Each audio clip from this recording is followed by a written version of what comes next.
everyone. This is Vipin, and I'm here with Michael and Hari Prasada. Hey guys, good morning and good evening. And Actually, good afternoon to you. I was gonna say we've got morning, afternoon, and evening covered among the three of us. How are you both? Oh, Very I'm good. good. Very good. Yes, yes. I'm coming back from retreats with my guru, Sachinandana Swami, feeling very, very blessed, very grateful, enlivened, and eager to share what has been there in my consciousness. And I think we have a great opportunity here as well. Wonderful. Yeah, the three of us were together in the same place for the first time in many months last week and the week before, and that felt very special. So I'm looking forward to being able to do that again. But it's a close second to be together with you both in this podcast space. And yeah, and today we are going to address a topic that is familiar to everyone. I would venture to say every single person is familiar with this topic. And Michael, I'd love to ask you to share with us. You really had the inspiration behind bringing this topic to our podcast. So maybe you can share a little bit about the catalyst for it and before we get into it. Yeah. So first of all, to introduce the topic, we're talking about gossip. And hopefully we'll bring to light some of the subtle nuances that are present in why we gossip and what happens when we gossip, the cost of gossip. And where the inspiration came from was a coaching session that I had many months ago with a client who was talking about his own gossip. And it was a beautiful conversation where he was taking responsibility and talking about the costs that came from what he had been doing. But even though I didn't share this with him, in my mind, what he had done was pretty innocuous. It wasn't so egregious, but it did get me thinking of all the subtle ways that I gossip. And I had grown up on Long Island. And for anyone who knows Long Island, there's a lot of gossip in the different communities. And particularly, I had this. What's that? Sorry. No, I was going to say you and Hari Prasad. Yes, exactly. Thank you. I feel always like had this is the Long Island takeover. The Long Island takeover of our podcast. And I had this aversion to gossip because I saw so much of it, and in my mind, particularly, was this was this aversion to seeing how, especially the moms, would get together and talk about either the kids or the other people in the community, and that never really sat right with me. But I very much othered it in terms of thinking that, okay, this was a problem that somebody else had or this community had, but was never really a problem for me. And in this coaching session, I got a strong insight of this is something that I deal with, that I am guilty of, that many people are guilty of, but we're not paying attention to it. And there's a real cost to it. And if we're not clear about what's really going on, then we're going to pay that cost without seeing it. Wow, thank you. That really set a beautiful foundation for our conversation. Thank you for sharing that and so openly about what you saw in yourself. And let's see if we can just unpack more of what you're saying about what is the insidious nature of gossip and what is its impact on us. So let's start with defining what we're talking about. How do you both define gossip? What is gossip? Gossip is really enjoying the faults or the misfortune of another. It's enjoying the faults or the misfortune of another. It's really, it comes down to taking pleasure in another person's pain. Yeah, so there's a sadistic element that's very, very, very subtle. It's hidden, that makes gossip what it is. And the more we become aware of that, the more alarming it is. And the more it's like, no, well, I never gossip. But wait a minute, is that really true? And a key part is not just taking pleasure in it, because that can be done on an individual basis, but it's also sharing then that information. Which increases the pleasure. Right. It increases the pleasure, and it creates now connection that enhances it. It becomes tastier. Okay.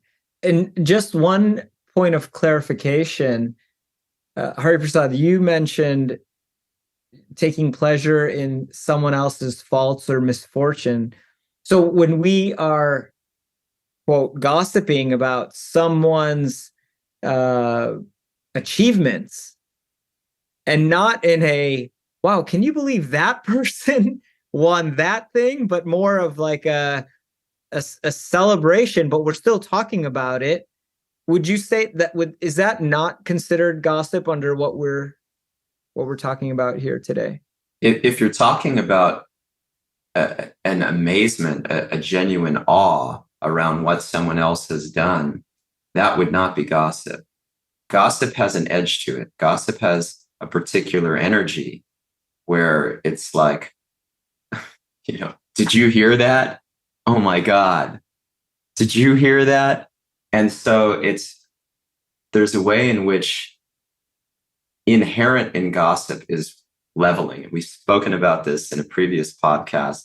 Kierkegaard gives the understanding that we all are trying to level one another, to prop ourselves up. And if other people are doing something, we want to bring them down to our level and beneath. And that comes from envy, that my ego says I should be special, I should be better. And if somebody else is doing something good, then I should bring them down. And if somebody, or diminish it, dismiss it, I have very subtle ways of doing that so that I don't feel like I'm a bad person. No, I'm a good person. But that's what we're doing at the heart of it. We just don't recognize it. And if somebody does something really bad, ooh, wow, amazing. See, I'm not so bad. Look at how bad this person is. Okay, very helpful. So we have a clear definition of what we're talking about. We're talking about gossip as the enjoyment of talking about another person's faults or misfortune. So Michael shared a bit about his inspiration for bringing this topic into the podcast, but I'd love to hear from both of you. Why is it so important that we talk about this on the podcast? Michael, you shared, you realize this is something that is not just what other people do, but you see that in yourself as well. And you shared a little bit about how there's an impact and there's a cost to that. So can you guys share a bit more about what is the cost? Why is this so important for us to talk about? We all hold for ourselves, whether we've done the work consciously or not, and certainly better if we've done it consciously, a set of values that are important to us. And those values, while they might differ in the details, they'll include things like respect and appreciation for other people, treating other people as if we'd want to be treated ourselves. Those are sort of table stakes kinds of values that I would say all of us hold. And when we are gossiping, we are violating those values. And it's a big deal when we start violating our own values, because then we become the type of person that is okay violating our values. And that can be a very slippery slope. I really appreciate that. Yeah, Hari Prasad, were you going to add anything? Gossip brings down our consciousness. If we're trying to become our best self, then we have to invest in raising our consciousness. That's the whole name of the game. And gossip does exactly the opposite. it brings our consciousness down. It invests in the ego instead of the self. So now I'm in this mood of leveling and enjoying misfortune and pain. And how can I then reach my goal of being the real self, being who I actually am at the core? It's impossible. It's like, trying to fan a fire while pouring water on it. Doesn't work. Yeah, I really appreciate the point about the impact on our consciousness. And it reminds me of this quote from Emerson that we share in our class on the Bhagavad Gita, that Emerson says, you sow a thought and you reap an action. You sow an action and you reap a habit. You sow a habit and you reap a character. You sow a character and you reap a destiny. And it starts with the thoughts that we sow. As we sow those thoughts, there's direct connection to a destiny that we reap. And often we don't connect these pieces. So what you're saying is, in gossiping, we are sowing a lot of thoughts in our consciousness, and that affects our destination. Even though we don't put that together, we have to be, and Hari Prasad, you say this all of the time, we have to be real consciousness connoisseurs. We have to be vigilant about what we allow into our consciousness and that we allow into the consciousness of those around us. If we're polluting our own consciousness and that of the consciousness around us, then where do we expect to go together as a group? 100%. And there's something about gossip that is baked in that hides what's really going on for us, because we're talking about some content, and we generally believe that's really what, like, it's important that I share this piece of information with this other person. Yeah. And so our true intentions are usually masked from us. And of course, that is the definition of not being conscious. So that's a huge thing to keep in mind. The other thing is, I love that Emerson quote, and that speaks to why this is really important to us on an individual level. But if we think about also a collective level, or the cultures that we want to create, whether it's in an organization, whether it's in a family, or whether it's even just in a relationship between myself and my partner, when we do this and then repeat the behavior and then repeat the behavior, it becomes the culture. Culture is just a series of repeated behaviors. And so if we're not careful, we create a culture of gossip. And I think most of us would very easily agree that that's not the type of culture we'd want to create. I feel so strongly about that, Michael. And I'm reminded of Jack Welch, who said that, it's not a problem when people don't like what I do or certain decisions that the leadership makes. When he was at GE, for example, that, if you push back, fine, no problem. The problem is the water cooler conversations.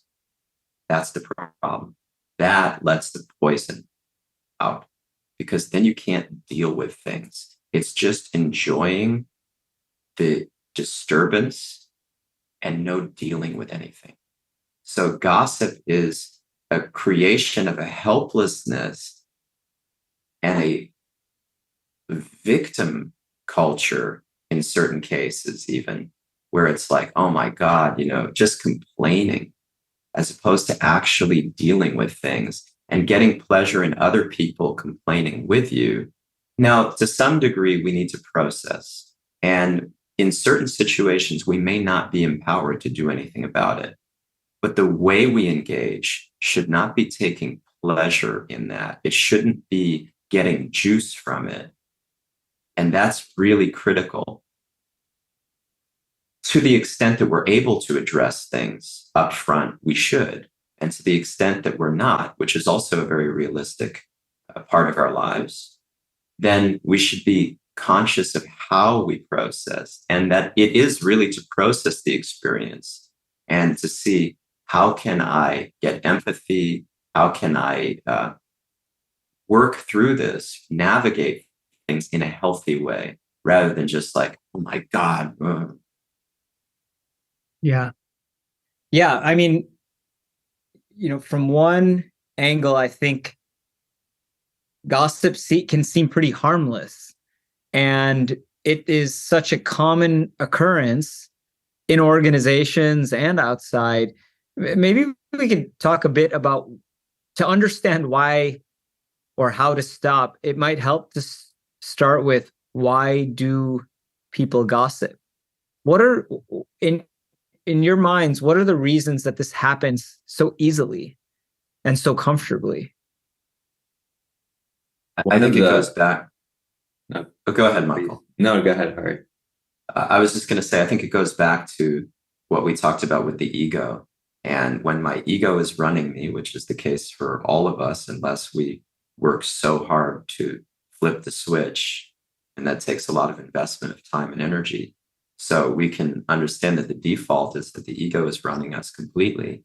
And when that is the case, I can't tolerate other people making me insecure. And who makes me insecure? Practically everybody. either they're, there's somebody who makes me insecure because they're not showing up as well as I show up in the eyes of others. And so it's like the insecurity is approving, look, see, I'm better than this person. That's actually still reacting to insecurity. Or they make me insecure because they're my competitor, they're sort of operating at a similar level, or they make me insecure because they represent something which I'm striving for, or I wish I could strive for, and I can't get. So in different ways, everybody's making us insecure. And we're always just reacting to other people and feeling not enough. We're always trying to prove ourselves to be enough in the world. There's not a single person who feels, just when I come out of the womb and for the rest of my life, I feel enough. I'm always trying to make myself feel enough. And the self-help world is trying to tell you, don't worry, you are enough. You are enough. You're good. You're great. You are enough. And then so many others in self-help will tell you, well, this is how you can become enough. If you just do these things and you become great, then you'll be enough. But all of that is just the ego in the same loop. So gossip comes from that insecurity of wanting to feel enough and not recognizing, because it's humiliating. So I don't want to see that. I block that. Internally, I don't allow myself to feel the insecurity very consciously. Sometimes it peeks through my blocks, but I try to keep it in check. And I just I'm fine. I do things. I'm okay. I'm not reacting to everybody out of insecurity.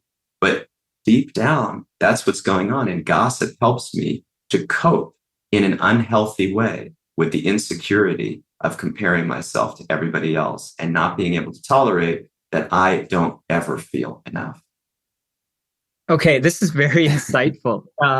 And as you were talking, I was both trying to listen to every word you were saying and then also running through a catalog of in my own mind of examples and potential counterexamples to what you're saying. So what you're saying is that all gossip stems from some insecurity. If I didn't have an insecurity, I wouldn't engage in the gossip. And that's a very, what's powerful about that is then to think, when I catch myself engaging in something like that, I can look and see, what is the insecurity that's causing me to engage in this? Yes. Which is not something that I usually think about.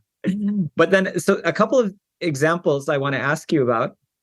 If you take the Jack Welch example you shared, I mean, I remember an organization that I was working with more than a decade ago. And the organization was poorly managed and on the road to failure, which eventually it did. And I remember going to lunch with these two other buddies of mine. We were not in the management. We were a layer or two below. And we would have lunch every day. And as the company progressed to do poorly and we felt like helpless, those lunches became longer. in which we would certainly put it in the realm of gossip about everything that is going wrong and how there was no hope. And I think all three of us took sort of great pleasure in just having that solidarity and the connection and having some, let's call it sunlight in our cloudy days of work. Now, I could see there's sort of taking pleasure in the misfortune, it was our own misfortune in some ways, but also I'm looking at what would you say the insecurity there is? The insecurity that we're part of this failing enterprise and we're not able to do anything about it, or we're not actually doing anything about it. And so we might as well when we're making fun of it, it almost feels like we're poking fun at somebody else instead of poking fun at ourselves. Mm-hmm. Michael, were you going to say something? Well, I was going to ask you, Vipin, was there any also gravity in the conversations? Was there any honesty and taking responsibility for that feeling of vulnerability that may have been there as a result of being a part of a failing organization? It's a long time ago now, but I can say that probably not so much. I mean, if anything, it would be of the sort, man, we really got to get out of here. Like, what are we still doing here after so many months and months and months? So, but I do think the thing that was struck as I was processing this verbally out loud moments ago, this idea that we would be, Michael used the word othering, and I think we were doing something similar where it was easy to point fingers that, everybody else, or not even everybody, but just at others who were not navigating the ship, who had that authority and sort of not taking much responsibility ourselves. And I think that, there is the insecurity that I'm on a sinking ship. And I think being able to talk about it and make fun of it kind of propped us up a bit, made us feel a little bit better about ourselves. So, and this is the tricky thing about gossip, is that there's a lot of nuance there, because there are things like social bonding, which you're getting from that conversation, which is important. We can't discount the importance of that. Yeah, they became two of my closest friends. and you were getting some counsel and some empathy by engaging in those conversations. And the other thing is that it may have been a way of talking about behaviors that were not okay, of talking about things that the leadership was doing that you would want to do differently, whether it was while you maintain that job or if the three of you were to move on to something else, how you would do it differently. And so there's a correcting mechanism for negative behaviors when people talk about those things. But the thing that we want to illuminate here is like, what am I really up to? What is my real intention when I'm engaging in these behaviors? And if it is about social bonding, and if it is about correcting those behaviors, can I actually be more honest about doing those things and do it in a healthier way that doesn't also involve bringing other people down? That's great. And what Jack Welch is talking about is also creating a culture where pushback is welcome and where we are responsible for the culture and the direction that we're creating. Whereas in most situations, that's just not there. So then we're left to resort to the helplessness of, oh my God, look at what they're doing. Yeah. So there's something that's understandable about that as well. But I think, Michael, you said it very well. Like, what's the intent? What's the consciousness? How can we do that in a healthy way? Another example I wanted to share, Vipin, Hari, when you shared about insecurities, and then Vipin, you prompted for that. And this is something I've shared with you guys in the past. I have a group of friends from a particular stage in life, and one of these friends has become insanely successful. I think that's a not an unreasonable way of putting it. And the things that he's been able to afford as a result of his success is astounding. And there's a group of us. He's not included in this. Have a chat together, and there's often a lot of banter about his life decisions, about this person's life decisions, and it's quite negative about him and these decisions. And if I'm actually looking at the decisions, I don't condone all of them. I think there are some things that are actually quite unhealthy. But if I'm looking at the spirit of what's happening in that chat, it's quite a low consciousness situation. There's a lot of gossip, and and where it's coming from is insecurity and envy. We're all wishing in some form or another that we could have that same sort of success that we see in this other person, and feeling like, well, why didn't this happen to me? I was just as smart, or I was smarter, or I worked harder. I maybe didn't have the connections that this person had. There's just a lot of things that are clearly present that have, and now the culture is one of negative talk rather than positive talk, and it's confronting because I'm part of it, but I'm also not wanting to engage in it, and I'm actually having trouble thinking about what is my participation in this group as a result of that. Yeah. This maybe this podcast will give you some clarity on that by the end here. But what you're saying is, I'm hearing two things there. One is there can be, why do people gossip? There's envy. And one way, when you talk about, well, can you believe that person's life choices? It's a way of conveying, you might, it's like bringing that other person down to make yourself feel better about your own life choices or your own prospects. And then it can be justifying your own path. And so like, oh, I would never do something like that. I didn't need a house that was worth that many millions of dollars. Why would anyone need that kind of house?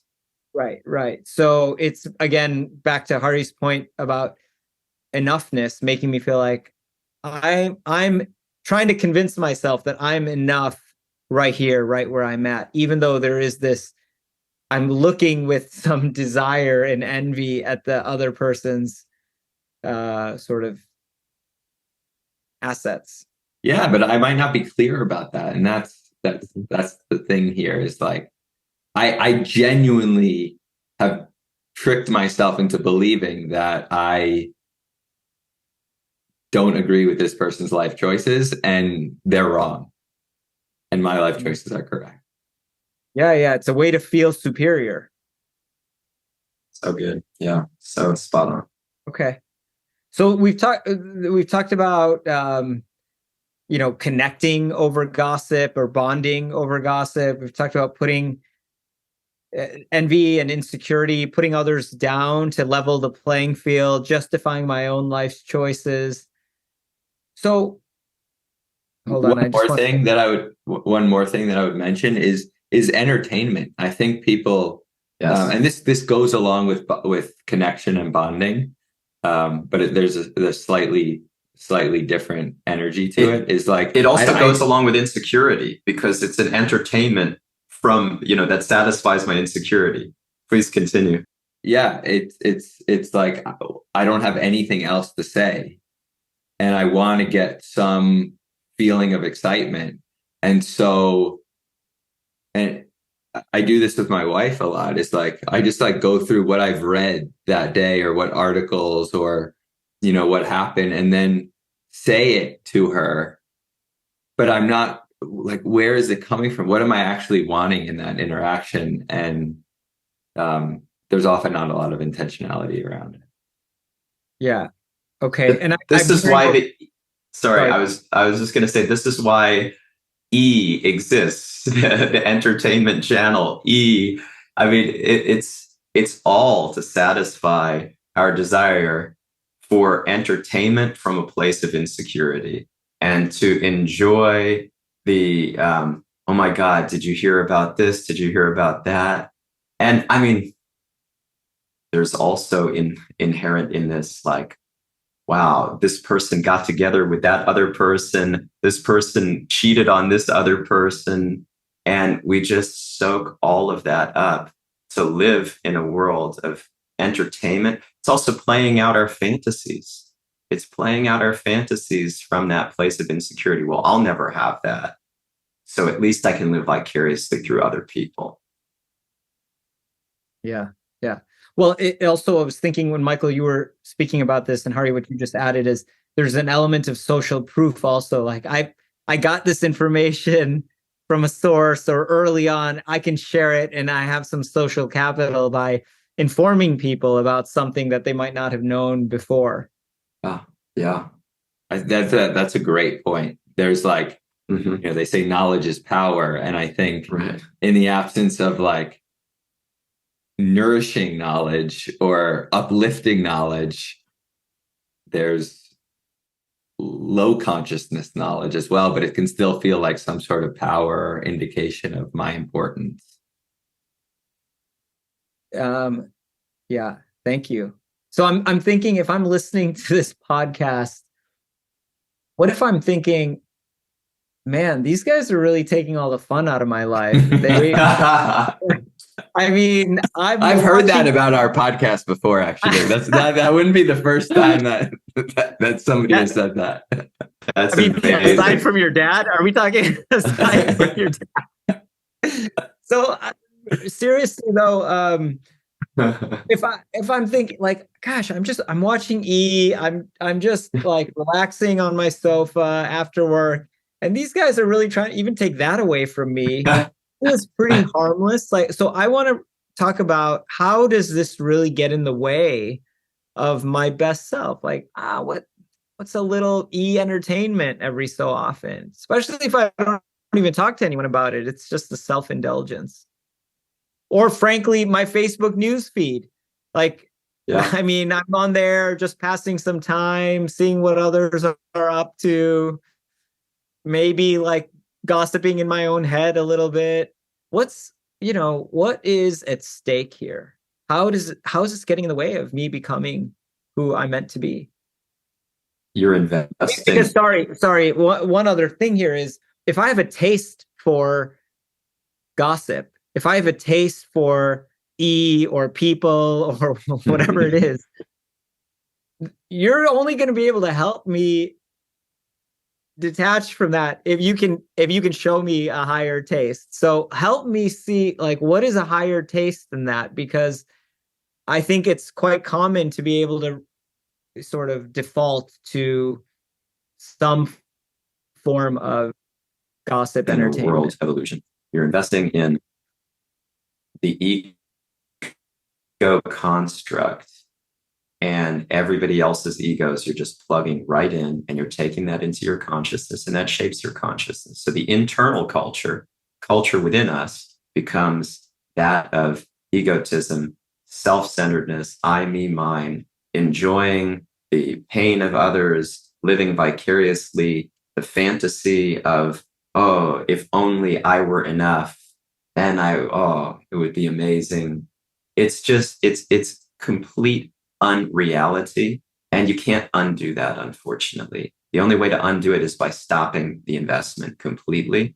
But as long as you keep tapped in, you just keep feeding, you keep nourishing the ego, and then we become a product of that, and our values settle in. I was speaking to a very dear friend and someone who's a mentor to my wife, and I see him in a similar light. Really amazing spiritual person. And he was saying romantic relationships are all screwed up today because the terms are dictated by the media, by what we read in the news, by what we see on television, by what we see in films. I mean, this has even been studied. Sorry to be more graphic, but this has even been studied about the effect of pornography. that it creates unrealistic expectations of what sexuality is. And it has an extremely detrimental effect on the consciousness. I mean, that's like super extreme. But all of this is coming from that place of investing in the world of ego and creating an ego culture within myself, and not even knowing that that's what's going on, not even seeing any alternative. So the divorce rate is sky high. The rate of dissatisfaction in resigned marriages is sky high. In France, they feel like they figured it out. You just have a mistress, or you have an affair on the side, or you just never commit to marriage. What's with this archaic institution? There's no satisfaction. It's all just really unhealthy coping mechanisms that are unexamined. And we are all victims of that. I grew up with all of the same sources of news and entertainment. I grew up with reading books about fantasies of what relationships should be, all of that, because I wasn't reading very spiritually minded or character building literature. I was reading everything that comes from people that have lived the life of the ego their entire lives. They may be impressive, they may be geniuses, they may have something truthful to say, they may even satirize our society in a way that can be helpful. That's the upper echelons of that. That's the highest realm of that. But they haven't experienced the higher taste that you're talking about. They haven't experienced anything else. So it becomes circular. And I'm locked in that world, and I don't realize how then when I approach relationship to my spouse, my friends, my work, everything is filtered through that lens. The only way that I can get out of that is by plugging into a different source, by plugging into people that are working on their egos and tapping into the real self. And the higher taste comes from doing that, because it's like, whoa, this is different. This is something so refreshing. I have not had a lot of those experiences before. On this festival, at this festival that I was just at in Texas with my guru and many other amazing spiritualists, there was one person who opened up to me, and she began crying. And actually, I had this experience multiple times at the festival, but I'm thinking of this one person said, like, there's not a safe space. I can't open up. I can't be myself with other people. And it had been so many years since we had last connected. And there was so much that wanted to come out. Very, very dear friend, but it had been a long time. And I can't forget that image of like her breaking down and feeling like, this is so different. My God, even in spiritual circles, it's like that. Where are we plugging in to actually the higher consciousness? Where are we plugging into the experience of being as we are, being authentic, vulnerable, and trying to progress and really appreciate each other, see each other, serve each other, support each other? That is the higher taste. And it's so rare. But as long as we're plugged into the feed that is our default, that is everything that we know, all of our momentum in that direction, it cannot happen. And it's taken me many, many years to try to free myself from that. And I'm still not free. I still have all the temptations to like, oh my God, what Tom Cruise and Katie Holmes, they broke up so long ago. How does he feel about that? What a miserable life. It's there in the system. And the only thing that flushes it out is the connection to something beyond that. The feeling of loving connection on the platform of the real self, the soul. Thank you for that, Hari. And Vipin, to answer or to address what you asked, people don't really need to listen to what we're saying. Just for anyone listening now, look at your own life. Look at the last 6 months. And what was the best time you've had in the last 6 months? What was the most meaningful time that you've had in the last 6 months? Or if you pick out a few times, I would, if I was a betting man, I would bet a lot of money that that it was based around some deep and meaningful connection, where I'm talking about something that's really important to me, or I'm talking about something that's really important to the other person. And we're not staying at a superficial level. We're actually getting deep into why it's important and being real with one another. And we're talking about something that might not feel positive, but it's where I'm coming from is to create some sort of positive energy coming out of the conversation, either to process something that's been painful, or I'm actually appreciating what somebody else did well. There's a common self-help phrase, what you appreciate appreciates. So what are we appreciating? What do we want to appreciate even more? And that's where we should be focusing our attention. Thank you both. So, Hari, what I was taking away from what you shared was, on a scale where on one end we can be identifying with our egos and on the other we can be identifying with the real self, by engaging in gossip, you're saying we're making an investment. We're investing more and more in identifying with our ego instead of the self. And every investment we make on that end of the scale pulls us further and further away from the self. And so recognizing that that is the cost. The cost is, where do you end up on this spectrum? And I think the question that is on my mind, we've been talking about consciousness throughout this podcast, and we've been talking about being, the impact on our consciousness of gossip. We've talked about Emerson's quote about sowing a thought and reaping a destiny, and about being a consciousness connoisseur.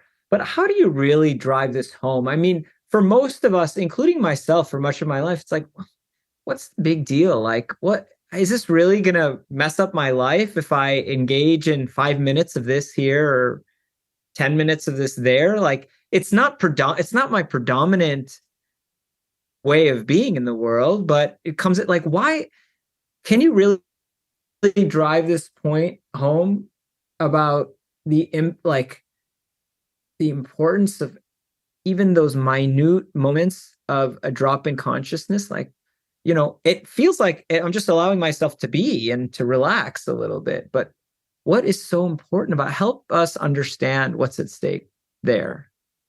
There's a gravitational pull towards gossip. The ego thrives off of it. And so it's always looking for, where is my moment to get that? And the moment I indulge it, the more I perpetuate that. And so I just go with the gravitational pull, and I can never get to myself. So I'm always looking for, where's the 5 minutes? Where's the conversation or the television program or the, scroll through Instagram where I can get my fix? And if I just go with that, I will never know what I'm missing. So right now, we don't know what we're missing. But once you start to see what's on the other side, it must be confronting. And it must be a sense of, oh my God, what am I doing? And these habits are easily replaceable. It's tragic that we don't try. Instead of doing the Instagram scroll or the E-channel watch or whatever it is that we do, the water cooler conversation, there are infinite forms of this. Instead of that, I could be listening to a lecture that is edifying, that actually is about the nature of the real self, that is spiritually motivating. I mean, this is what I've done in my own life, and the difference is night and day. I try to replace every single moment of indulgence with something that gives me satisfaction, nourishment in a healthy way.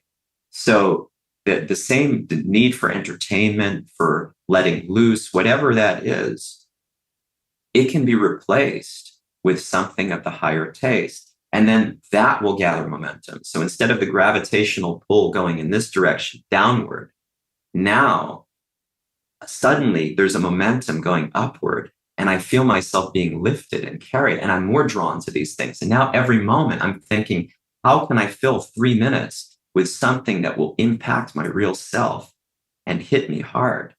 So it's a complete turnaround. Very helpful. Thank you. I have 2 last questions for you both.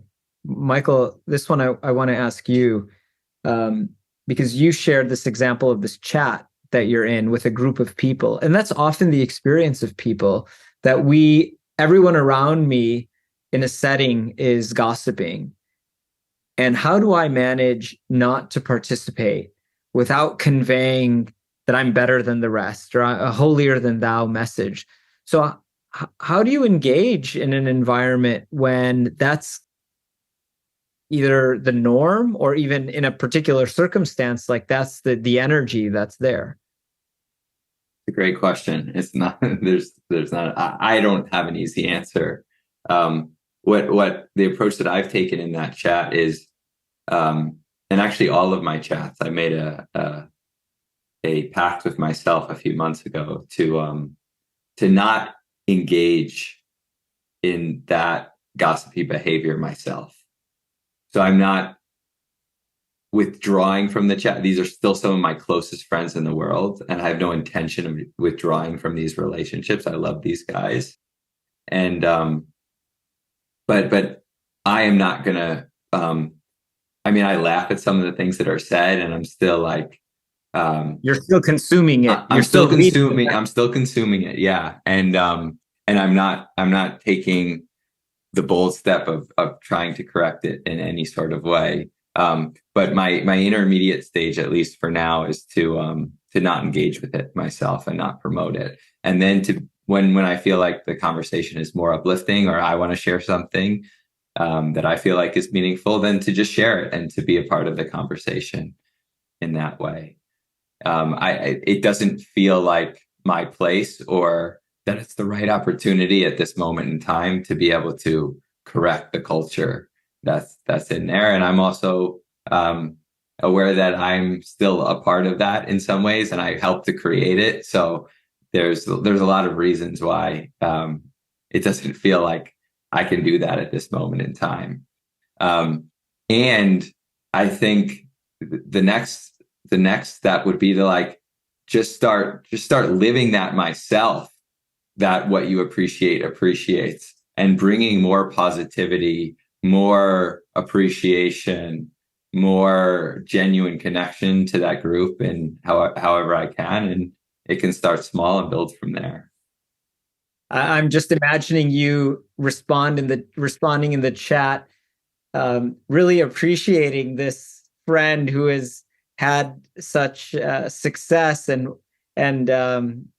everything that's been achieved, and then the group say, "Michael, why do you have to rain on our parade? We're having a lot of fun here." But I really appreciate what you're saying, and how you're working on it, and it's sort of a work in progress. Hari Prasada, what would you add here? Yeah, I would just say beware that usually we're seeing opposite sides of the ego. Like there's sort of a duality where on the one side, we would want to appreciate the person for the ego accomplishments. And on the other side, we want to knock the person for the ego accomplishments. Both are playing into the same kind of thing. And the appreciation of the person is not so much the issue of gossip, but it's still plugged into the same system. And so beware of that duality and think, well, what is the person really about? What is the core of the person? Have I ever seen any qualities that come from the core of the person? And then try to set an example. Really just try to set an example. As Michael, you were sharing, not engaging, and coming from a different place. And you'd be surprised how much that example can affect others, especially over time. And if it doesn't, because people are locked into their ego worlds, don't be surprised by that either. But at least you can rest easy. You can go to sleep with a clean, clear conscience, I've done everything that I could. And where you can disengage from these systems, oh my God, what a relief, what a benefit. And where you can't, it demands tolerance and a kind of ability to, I would say, be yogic. Like when I say yogic, I mean somebody who can really fix their minds in a very powerful, determined way that transcends the circumstances. So don't be locked into that system. If you have to be a part of it, fix your mind in a different way. The last thing I was going to ask in closing was, especially, it's true that you can listen and feel like, well, maybe this is too high-minded for me. Like maybe what we're talking about is meant for a slim few and not for myself. I wanted to ask, what is one step that you would encourage people to take towards a higher consciousness as it relates to gossip? What is one thing I might start with so that it doesn't feel like, wow, the picture you're painting feels like light years away from where I am, so I might as well just dismiss the whole thing and move on to the next podcast? I would offer one simple question. Whenever you get the impulse to share something with somebody, especially if there's some sense that it might be some gossip, ask yourself the question, why am I telling the person this? What do I want from this interaction?